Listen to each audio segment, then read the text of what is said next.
I was in a store once when there were a group of teens just standing, talking, hanging out together in one of the aisles. And as I passed by, one of them called out and said, Assalamu alaikum.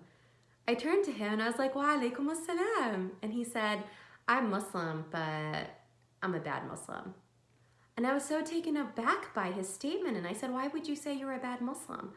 And he said that his parents told him that he's a bad Muslim because he doesn't listen to them, because he doesn't pray all the time. And I just thought, subhanAllah, there are so many reasons why that broke my heart. But the one focus I want to reflect on is the fact that this young man is standing with a bunch of his friends who are not Muslim in a time where people actively have stereotypes about Islam. And he chose to call out and give salam to me. He chose to recognize his Islam very publicly by acknowledging mine.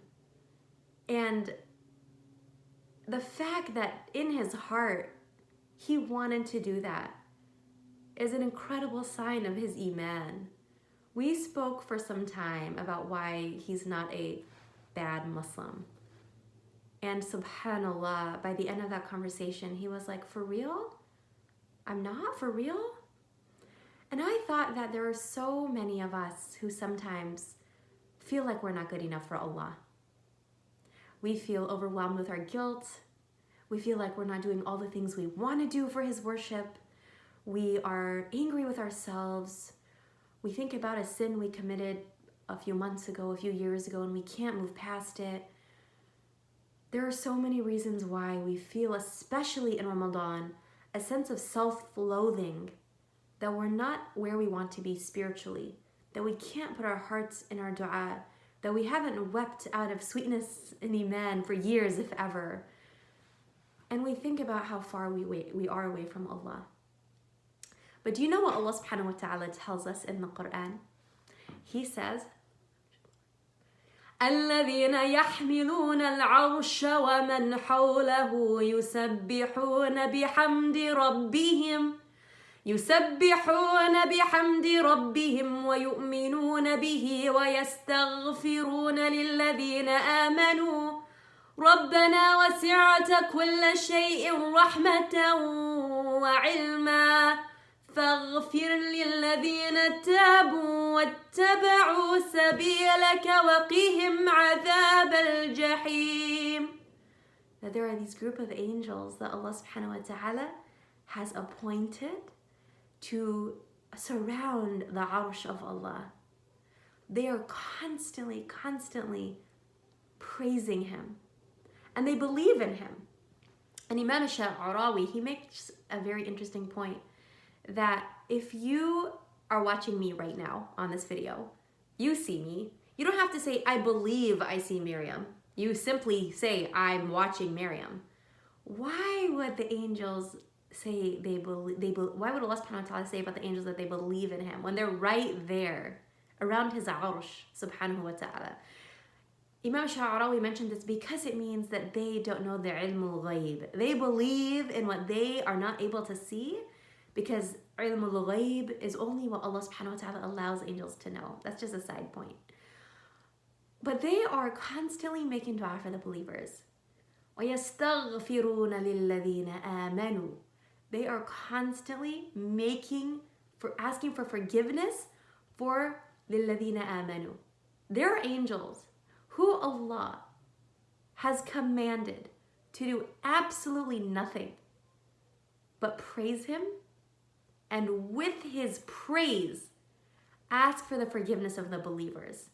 Now that sounds so incredibly merciful and loving. But that's because when you hear believers, you might be thinking, yeah, believers, people who read Quran all the time, who are praying all the time. لِلَّذِينَ آمَنُوا. Why didn't Allah subhanahu wa ta'ala say لِلْمُؤْمِنِينَ? Why didn't He say لِلْمُؤْمِنِينَ? Because لِلَّذِينَ آمَنُوا are the people who believed in Allah with their hearts. In their hearts they have a firm belief in Allah, but they struggle with always manifesting the action of that belief. The people who believe are the people who believe in him, who believe in the hereafter, who know that he is Allah. But sometimes they struggle with the obedience. They struggle with the submission. Those are the people who Allah has commanded angels to constantly ask for your forgiveness. And the verses continue on, and they continue to make dua for the believers in so many incredibly healing, beautiful ways. But these are the people who struggle. So imagine if you are someone and you're struggling with qiyam, and you're struggling with reading extra Quran, and you're struggling with the extra, then imagine what Allah subhanahu wa ta'ala has in store for you. We don't know who is the most beloved to Allah. A person could be in the masjid all day and all night, in seclusion, praying to him. And we say, subhanAllah, look at how righteous this person is. But is that person more beloved than a father who is taking care of an adult son who needs physical support? Is the person who is cleaning the masjid and all of their work is just cleaning the masjid to support their family, is that person more beloved than a person who is a doctor who is helping people get over the coronavirus?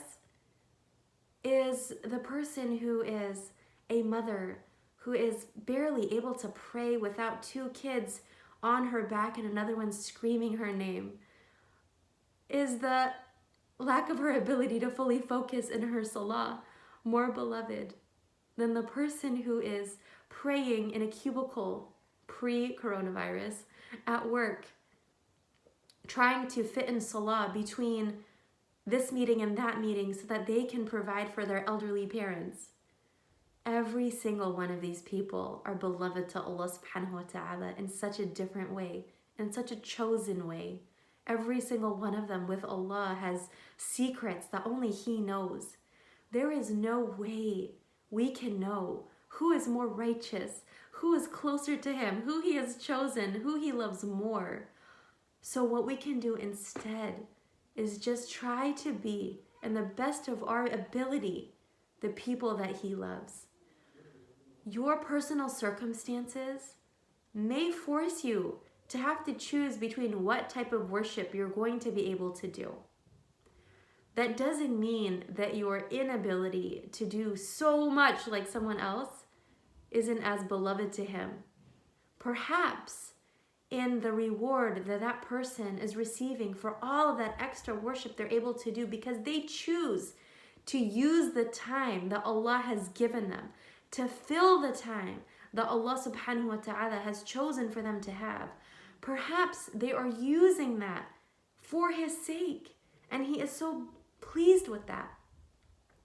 Perhaps that amount of worship is similar to the smaller amount that you can do because you simply don't have the time to be able to focus like that because of your care of others or your care of your own self. Ramadan is a time of blessings, it is a time of forgiveness, and it is a time of the doors of Allah subhanahu wa ta'ala's mercy being open. His mercy is always open to the one who goes back to Him, as evidenced by the fact that He always has angels whom He orders to pray for us. So if you know that your Lord is the most merciful, if you know that your Lord is the most forgiving, if you know that your Lord is the most loving, take this time to be a little more merciful to yourself. Pick your reality. See what goals you can actually choose are going to be realistic for you in the rest of this month. And know that inshallah, that because you're trying your literal best with all of the responsibilities that you have, whatever small amount you do, or whatever increased amount that you're doing, is beloved to Him because that is the best you can do, and He sees that. If He loves لِلَّذِينَ آمَنُوا so much, then imagine how much He loves al-mu'mineen, how much He loves al-muhsineen, those who believe in him, who struggle, who try, who are trying their best every single second, despite the reality of their circumstances. How much must he love you? Subhanahu wa ta'ala.